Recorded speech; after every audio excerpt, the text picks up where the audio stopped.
Chapter 5 Valley View. After a busy day of herding sheep and carting supplies around the farm for Farmer Graham and Bouncer raced back up the mountain. An hour after they had pulled to a stop on the top of the mountain, the sun had started to fade to red as its arc first touched the horizon off in the distance.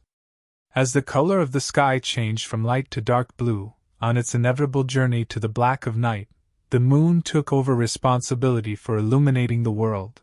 Though its light was only reflected, it did a truly majestic job.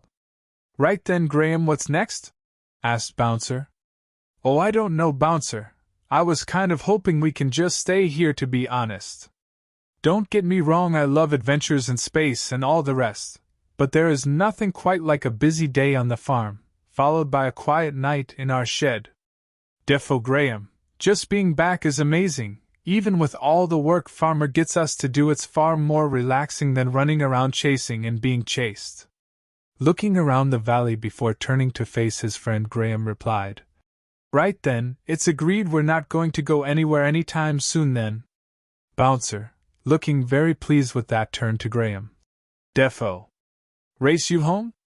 As Graham and Bouncer were very quickly settling back into normal life, Dellie was starting to see some strange activity in the timelines. With no one to call on to bounce ideas off, Dellie had no option but to start to look for anomalies himself, before he could hypothesize a cause. Everything he had seen so far should have been next to impossible. Dimensions in the multiple universes were becoming visible to one another. Though not open for long like a rip, these were more like stretches in the fabric of space-time, stretched so tight that it allowed one dimension to seep into another, just for a few seconds of perhaps a few minutes at most before the barrier between them once again thickened, preventing any further transferal. Now Dellie himself had the ability to slip between dimensions, but he was a fifth-dimensional being. He literally operated on a different level, the four dimensions of length, breadth, height and time. But for anyone other than a fifth-dimensional being, it would take massive amounts of energy to produce the same effects. The question was, why would anyone be doing that?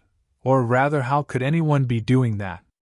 The only group that had managed anything even remotely similar were Sepulchre. But he, Graham and Bouncer had taken every gram of their solarium and hidden it in the last place anyone would think of looking for it. How could they still have the ability to bend space-time to this degree? There was only one option. He had to trace the events, try to find a nexus point, a point at which all these anomalies grew from. It would take time, but he would find it. If Dellie had been even a cell or two more human, he may well have got very angry at the audacity Sepulchre were clearly showing in their experiments. This time he was going to have to act in a far more demonstrable way. For once in Sepulchre's illustrious existence, it was not them that was the source of all trouble. They had indeed lost access to solarium and its incredible power when Dellie, Graham and Bouncer had taken it from them. Though they had found a replacement, Dr. Robert was still trying to perfect it. He would eventually get there, but these anomalies were coming from a wholly different source. And Dellie was about to work that out for himself.